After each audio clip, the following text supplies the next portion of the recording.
दिन 12टा राजधानी एक बड़ बेसरकारी बैंक को जो साधारण वयस्क लोक आसी जी कि पुराना धोती और पंजाबी पिंधि हाथ में थिला एक लफाफा जेमिति से बैंक भीतर को पशिंट बैंक कर्मचारी और बैंक रे थिबा ग्राहक माने तांको अजब नजर में अनाइबा आरंभ करते। ना थिला रमेश चंद्र। गोटे हाथ में बाड़ी और अन्य हाथ में थिला लफाफा। धीरे धीरे से बैंक काउंटर आड़ को बढ़ुले। काउंटर रे जड़े महिला कर्मचारी बसीथिले। तांको ना थिला सीमा। बैंक रे जेते भी कर्मचारी और लोक थे समस्ते रमेश चंद्र को अनाउथिले। रमेश चंद्र सीमा पाखक जाई कहले, झील टिके देख मो अकाउंट रे कौन समस्या होईची, टंका दियानिया होई पारुनी। जेमिति रमेश चंद्र लफाफाटी सीमा हाथ को बढ़ाई। सीमा कहले कि मौसा आपण बोधे भूल बैंक को आसी जाइछंती। मते लागुची आपणक खाता ए बैंक रे नाही। हेले रमेश चंद्र कहले कि झील थरे तो देखी दियो, बोधे तम बैंक रे मो खाता थाई पारे। सेठू सीमा टिके मुह मोड़ी दे कहले कि ठीक अच्छे मौसा, समय लगिबो, तेणु अपेक्षा करंतु। कहीं से अन्य लोकों काम करबा लागिले। आ रमेश चंद्र सेठरे छिड़ा हुई अपेक्षा कले। किछि समय अपेक्षा करिबा परे पुणी कहले कि झील जदि तमे व्यस्त अछ ताले टिके मैनेजर को कहि दियो, तांको पाखरे भी मोर काम अच्छी। सेठू सीमा अनिच्छा सत्वे फोन लगाई मैनेजर को कहले कि सार जने वयस्क लोक आपण को देखा करिया को चाहूचंती, कहिबे जदि आपण पाखक पठाई देबी। सेतेबेले को मैनेजर भी रमेश चंद्र को देखुले। जड़े साधारण बुढ़ा लोक को देखि पचाइले, प्रकृत में कौन ये आम कस्टमर ना एमिति पड़े आछंती। सीमा कहले कि सार मु तो जानिनी, हेले से आपण को देखा करिया को कहउछंती। सेठू मैनेजर कहले कि तमे गोटे काम कर, तांको गोटे जगार बसई दियो, किछि समय पर से मन को मन पलैबे। फोन रखिबा परे रमेश चंद्र को कहले कि मौसा आपण जाइके वेटिंग रूम में अपेक्षा करंतु, किछि समय पर मैनेजर फ्री हो जिबे आ तापरे तांको जाई भेटी नेबे। सेठू रमेश चंद्र जाई वेटिंग रूम रो कोरे थिबा गोटे चेयर रे बसी पड़ले।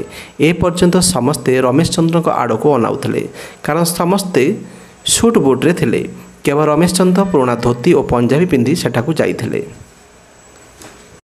आउ तांको देखिकी भी लागु नथिला जे तांको खाता से बैंक रे थिबो बोली, कारण से बैंक रे केवल धनी लोकंकर खाता रहितला। एथिपाई रमेश चंद्र आकर्षण केन्द्रबिंदु पलटि जाइथिले। सब लोक तांको आड़ को अनाउथले, तांको विषय रे भिन्न भिन्न कथा हेउथले। सब कथा रमेश चंद्र को शुभुथला, हेले से एसबु कथा को सुनी न सुनिया परि बसिथिले। से भाबुथिले कि किछि समय परे मैनेजर आसिले मु कथा होई जिबी। से बैंक रे राकेश नामक जड़े लोक भी काम करुले। से बाहर आसी देखा बेलू जड़े वयस्क लोक वेटिंग रूम रे बसिचंती। आउ सब ग्राहक और कर्मचारी तांको आड़ को केमिति नजर रे अनाउछंती। लोक माने तांको विषय रे विभिन्न कथा कहउथले। किए तांको भिकारी कहउथले तो आउ किए कहउथले कि एपरि लोकर ए बैंक रे अकाउंट नथिबो, एमिति लोक बैंक रे पसी जाउछंती बा केमिति, आ बैंक वाला भी एमितिका लोक को भीतर को छाड़ुछंती बा केमिति। राकेश रमेश चंद्र को पाखक गले। आदर सम्मान सहकारे पचारे कि बाबा कौन किसी काम थिला कि, बैंक कौन पाई आछंती, कारण राकेश को ये सब कथा खराब लगुला। सेठू रमेश चंद्र कहले कि पुओ मोर टिके मैनेजर को पाखरे काम थिला, अपेक्षा करिछि। राकेश कहले कि बाबा टिके अपेक्षा कर, मो मैनेजर को सहित आउ थरे कथा होई जाउछि। राकेश मैनेजर को कैबिन को जाई तांको से वयस्क लोक जंक अपेक्षा करबा कथा कहिले। मैनेजर कहले मु जानी कि तांको सेठारे बसैछि, किछि समय बसिया परे से निजे निजे सेठारु पळैबे। सेठू मैनेजर राकेश को अन्य एक काम दे कहले तमे जल्दी से काम सार, अजथा कथारे मुंड पुराओनी। राकेश रमेश चंद्र को पाखक जाई कहले जे अपेक्षा करिथांतु, मैनेजर किछि समय भितरे आसी पारिबे। पुणी से निज निज काम लगिगले। रमेश चंद्र सेठारे बसी बसी अपेक्षा करिबा 1 घंटा हो जाइथिला।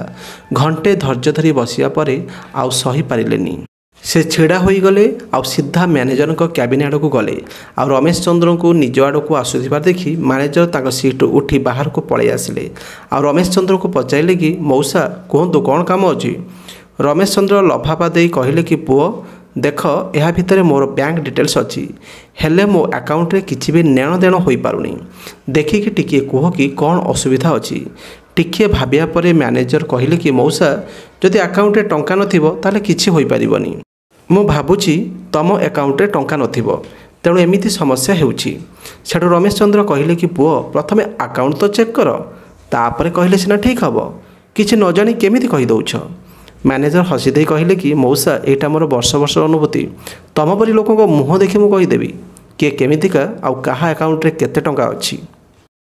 ମୁଁ ନିଶ୍ଚିତ ଯେ ତୁମ ଆକାଉଣ୍ଟରେ ଟଙ୍କାଟେ ବି ନଥିବ, ତେଣୁ ଭଲ ହେବ ଏଠାରୁ ଚାଲିଯାଅ। ସବୁ ଲୋକ ଅଜବ ନଜରରେ ଦେଖୁଛନ୍ତି।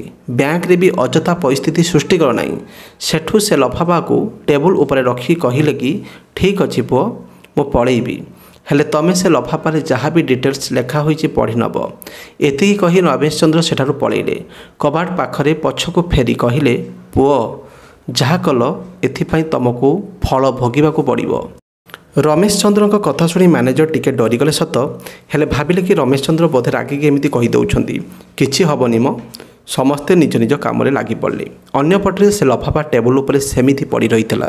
ତାପରେ ରାକେଶ ଆସି ସେ ଲଫାଫାକୁ ନେଇ ଚାଲିଗଲେ ଆଉ ଲଫାଫାକୁ ଖୋଲି ନିଜ କମ୍ପ୍ୟୁଟରରେ ଖୋଜିବାକୁ ଲାଗିଲେ। ଯେତେବେଳେ ତାଙ୍କ ତଥ୍ୟ କମ୍ପ୍ୟୁଟରରେ ଖୋଜି ପାଇଗଲେ, ଦେଖିକି ତ ଚମକି ପଡ଼ିଲେ ଆଉ ସଙ୍ଗେ ସଙ୍ଗେ ସେ ମୁଣ୍ଡରେ ହାତ ଦେଇ ବସି ପଡ଼ିଲେ। ତାଙ୍କ ମୁଣ୍ଡ ଘୂରିଗଲା। ସେ ଅଧିକ ଜୋର ଦେଇ ପଢ଼ିବାରେ ଲାଗିଲେ ଆଉ ଅପେକ୍ଷା ନ କରି ଏକ ପ୍ରିଣ୍ଟ କାଢ଼ି ତୁରନ୍ତ ବ୍ୟାଙ୍କ ମ୍ୟାନେଜରଙ୍କ ପାଖକୁ ଗଲେ। ତ ଶ୍ରୋତାବନ୍ଧୁମାନେ ଆପଣଙ୍କ ମନକୁ ଆସୁଥିବ କି ରାକେଶ ସେ କାଗଜରେ ଏମିତି କ'ଣ ଦେଖିଲେ ଯେ ତାଙ୍କ ମୁଣ୍ଡ ଘୂରେଇ ଦେଲା।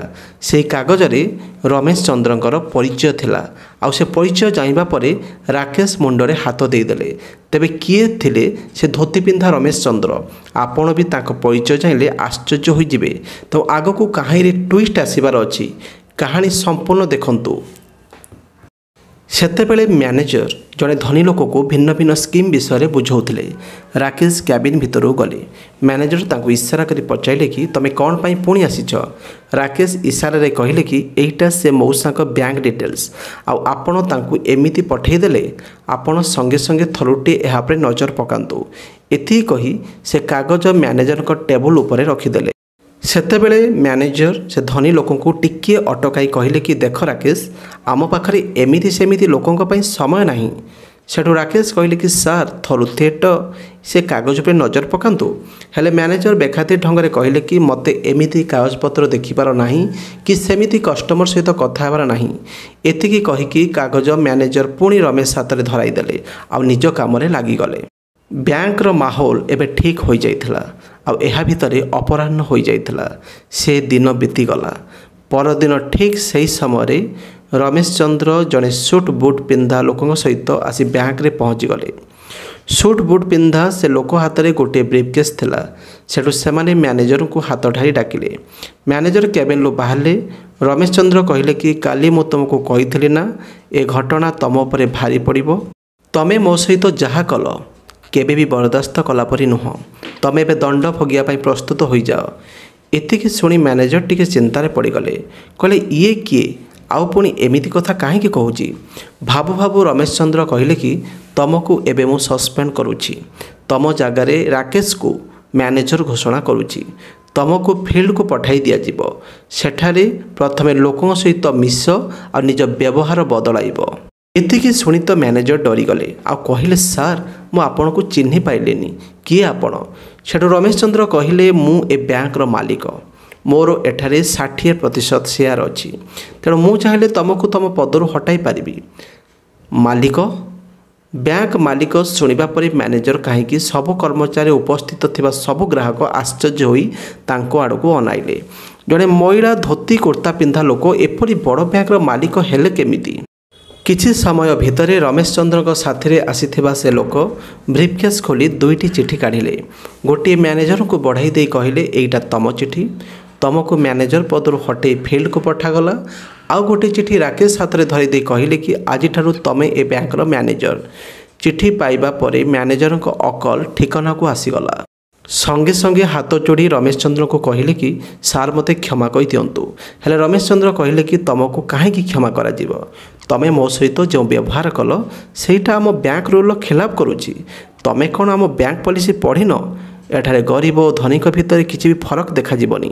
ଧନୀ ବି ଏଠାରେ ନିଜ ଖାତା ଖୋଲି କାରବାର କରିପାରିବେ ଆଉ ଗରିବ ବି। ତମେ ମୋ ସହିତ ଏମିତି ବ୍ୟବହାର କାହିଁ କଲ? ସମସ୍ତଙ୍କ ସହିତ ସମାନ ବ୍ୟବହାର କରାଯିବ ଆଉ ଯଦି କିଏ ବି ଏହି ନିୟମର ଉଲ୍ଲଂଘନ କରିବେ ତାଙ୍କ ବିରୁଦ୍ଧରେ କଡ଼ା କାର୍ଯ୍ୟାନୁଷ୍ଠାନ ହେବ। ତମକୁ ତ ଚାକିରିରୁ ବାହାର କରିଦେବା କଥା, ହେଲେ ତମ ଉପରେ ଦୟାକରି ମୁଁ ଖାଲି ମ୍ୟାନେଜର ପୋଷ୍ଟରୁ ହଟାଉଛି। ମୋତେ ନେଇ ତମ ମନରେ ଯାହା ପ୍ରଶ୍ନ ଉଠିଲା ଆଉ ତମେ ମୋ ସହିତ ଯେମିତି ବ୍ୟବହାର କଲ ଆଜିଠାରୁ କାହା ସହିତ ସେମିତି ବି କରିବନି। ରାକେଶ ଆସି ମୋତେ ପଚାରିଲା। ଭଦ୍ରତାପୂର୍ଣ୍ଣ ଭାବରେ ମୋତେ ସେ କେତେ ସୁନ୍ଦର କଥା କହିଲା। ମୋତେ ସାହାଯ୍ୟ କରିବାକୁ ସେ ଚେଷ୍ଟା ବି କଲା। तेणु से मैनेजर पोस्ट पर हकदार। फल ग्राहकों को प्रकृत सेवा मिल पार आग को क्यों ग्राहकों पोशाक को देखी जमी व्यवहार करा न जाऊ। सेठू रमेश चंद्र सीमा को डाकी तागिद कले, कहले तमर एटा प्रथम भूल भावी मु क्षमा कर देउछि। आग को जमी पोशाक देखिकी से लोक को व्यवहार करिवो। जदि तमे मते काली ठीक रे व्यवहार करिथांत मते मैनेजर पाखु जीवाको पड़ी न थांता। सीमा हाथ जोड़ी क्षमा मागिले, कहले सार मते क्षमा कर दियंतु, आग को जमा एमिति हबनी। सेठू रमेश चंद्र सेठारु बाहरी गले आ जीवा समय कहले कि तम समस्त को राकेश ठारू बहुत किसी शिखिबार पड़िबो। रमेश चंद्र सेठारु चली जावा परे काहारी पार्टीर कथा बाहरु नथिला, समस्ते खाली सेही कथा भाबुथिले। रमेश चंद्रंकर ए कारनामा चारिआडे व्यापी जाइथिला। समस्ते तांको प्रशंसा करुथिले आ कहउथिले कि मालिक हब तो एमिति, तो कहानीटी केमिति थिला। रमेश चंद्रकर कारनामा संपर्क में आपण कमेंट बॉक्स रे मत देबे। से ठीक कले ना भूल कले, प्रकृत में बैंक रे एमिति व्यवहार करा जाए कि यदि करा जाए ता केते दूर ठीक, निश्चित कमेंट बॉक्स लिखिबे। आपण जिला ना, आपण गाँ ना, आपणकर ना कमेंट बॉक्स रे भी लिखिबे। धन्यवाद।